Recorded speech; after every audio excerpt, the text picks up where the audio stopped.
We've spent a lot of time looking at command operations, so let me take a moment to show you how to use DCS with your conventional locomotives. If you recall, the TIU has 2 fixed channels and 2 variable channels. On the fixed channels, whatever voltage you put in here comes out here. However, the variable channels allow you to vary the voltage within the TIU with the DCS remote, providing a way to control your older conventional power with the DCS system. The DCS variable channels are all set up and ready for use when you buy the DCS system. You access them by pressing the TR or track button on the remote. When you press that button, you'll see this display. The 2 variable tracks are given these default names at the factory. You can change them if you want by pressing Menu, choosing the System menu, Track Setup, Edit Track, and Track Name, and then select the track name that you want to change. You'll then see this alphanumeric screen that we've seen before, where you can scroll through the letters and numbers, giving the track a name that makes sense to you. When you run your trains in conventional mode, the display window on the remote is a little different. It won't display scale miles per hour because in conventional mode there's no way to do that. Instead, it will show the voltage output of the TIU. The starting voltage is 5, and you can change it in half-volt increments up to the maximum of 22 volts. If you have an older transformer, the variable channels are an ideal place to use them. If you have a Z4000, there's a way to make all 4 channels on the TIU work as variable channels.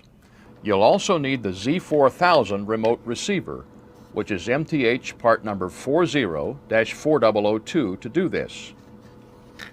It's a small device with a flat cable and an RJ11 connector on it that plugs in the back of the Z4000. Connect the wires from the Z4000 to a fixed channel on the TIU. Press Menu, scroll to System, press the thumb wheel, scroll to Track Setup, and press the wheel to select it. Scroll to Add Track and press the wheel again. Scroll to Add Z4K Track and press the wheel. You'll then see this screen where you choose which Z4K receiver to use. If you have more than one, scroll to the one you're using for this channel. You'll then see this on the screen where you choose which track on the Z4000 to use. There are 2 throttles on a Z4000. The left throttle is track 1, the right throttle is track 2. Make your choice here and press the wheel. Next, you'll see a familiar looking screen, the alphanumeric screen, where you can name the track, give it a name that makes sense to you, and save it. You have just set up this fixed TIU channel so you can use it as a variable channel. By using the Z4000 and its remote receiver, you can run your conventional trains with the remote. The Z4000 will respond to your commands and change the output of the transformer in step with the voltage displayed on the remote screen. Even though DCS was designed for command operation, operating your conventional trains can be a lot of fun when you use the DCS remote. So far, we've talked about running your trains with the remote, but the DCS system is capable of controlling track switches, accessories, lights, and other things too. This is the MTH Accessory Interface Unit, or AIU. When the AIU and the TIU are connected together, you can control literally everything on your layout from the DCS remote. The AIU is shaped like the TIU, but it has different connectors on it. Let's take a look at this end first. There are 2 RJ11 connectors here, which are designed to accept a standard 6-wire phone cord and plug. The connection marked TIU input is where you connect the cable to the TIU. This connector, marked AIU output, is where you can daisy chain this AIU to several others. You can daisy chain as many as 5 AIUs off each TIU. This is where you connect your switches and accessories. There are a lot of connectors here because each AIU can control up to 10 accessories and 10 switches. Adding an AIU to the system is a piece of cake. Choose a location for the AIU and remember that you're going to have a lot of wires connected along here. Plug in the phone cable, power up the system, and press this button on the remote, the Read button. The TIU will automatically read the system, find the AIU, and add it to the system so you can use it. Setting up accessories and switches on the AIU is easy. Let's look at how you can connect a switch first. The switches are connected here on these terminals labeled SW1 through SW10. Different switch machines connect different ways, so be sure to look at the instructions for the type of switch machine you're using. I'm going to use an MTH RealTrack switch to show you how this works. The common terminal connects here on the in terminal. The wire to throw the switch straight connects to the number 1 connector. The remaining wire for the curved route connects to terminal 2. Programming a switch into the remote is done almost the same way we added engines earlier. Start by pressing SW. Above soft key S2, you'll see this, S/U, which stands for Setup. Pressing that key puts you directly into the Switch Setup menu. We're going to add a new switch, so scroll to Add Switch and press the wheel. If you have more than one TIU, they will all appear here.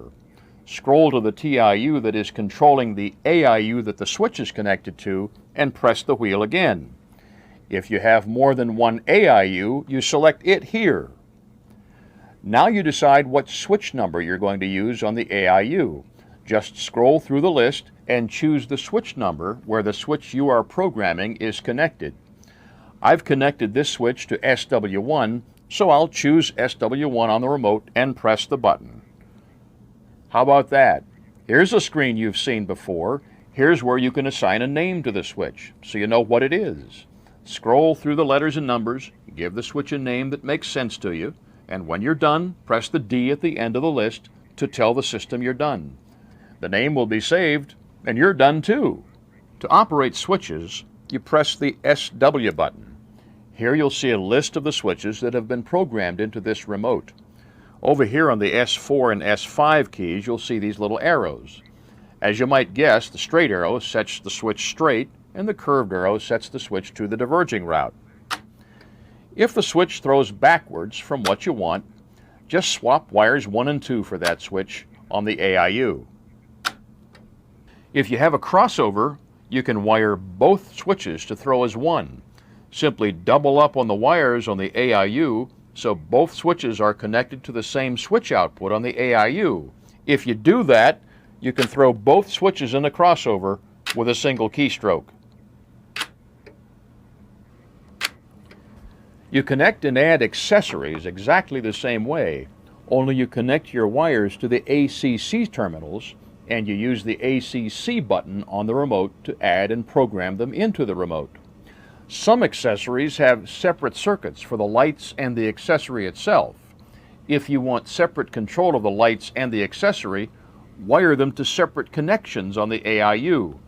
Label them appropriately so you know which one turns on the lights and which one operates the accessory. Anything that can be operated with a low current contact closure can be controlled by an AIU. Give that a little thought and you'll quickly see how a TIU-AIU combination can become a total control center for the entire layout, not just the trains. Back in 1995, Lionel introduced the Trainmaster Command System. It's also a command control system, and there are a lot of you watching this video that may already have a substantial investment in Trainmaster equipment and locomotives. If you want to use DCS and Trainmaster together, you can do that because there is a way for DCS to talk to the Trainmaster system. This is the Trainmaster command base. It is the heart of the Trainmaster system, and it's the device that broadcasts commands to TMCC-equipped locomotives. On the end of the command base, you'll find this plug.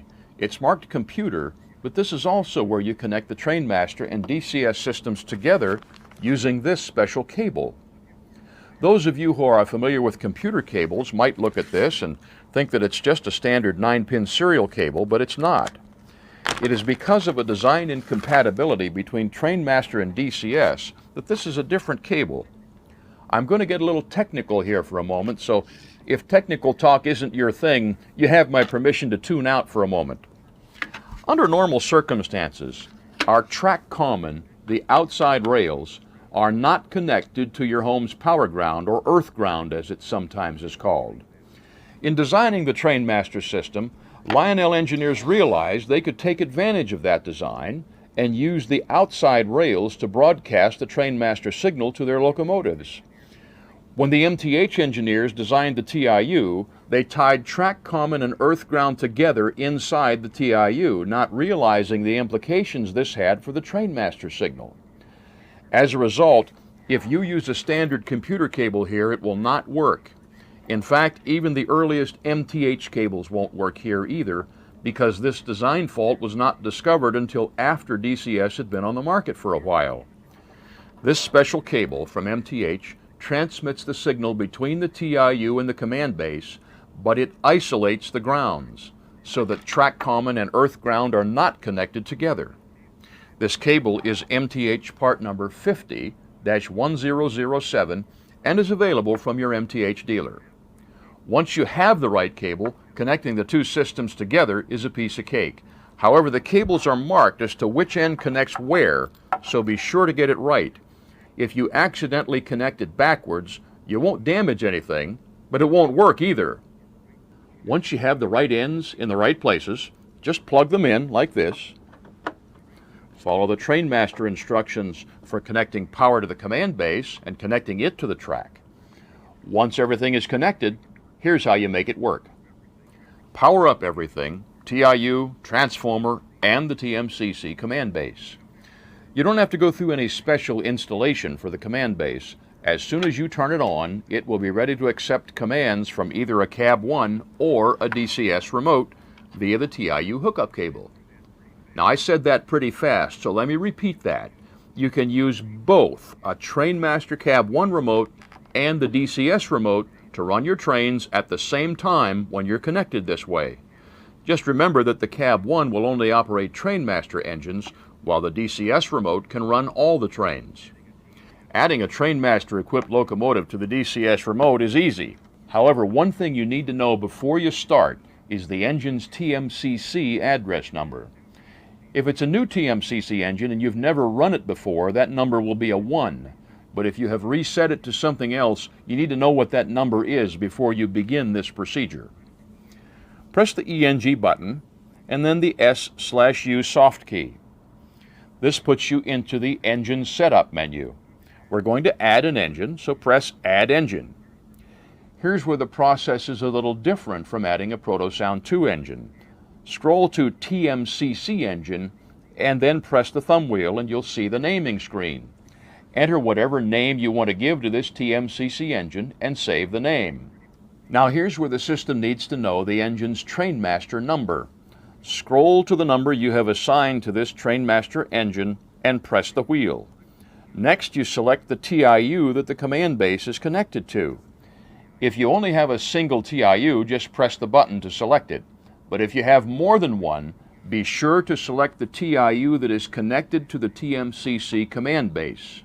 The DCS system will automatically add the new engine to the list within the DCS remote. However, it will first appear in the inactive engine list. To run it, just scroll to it, press the button to select it, and now you're all set to run this TMCC engine with the DCS remote.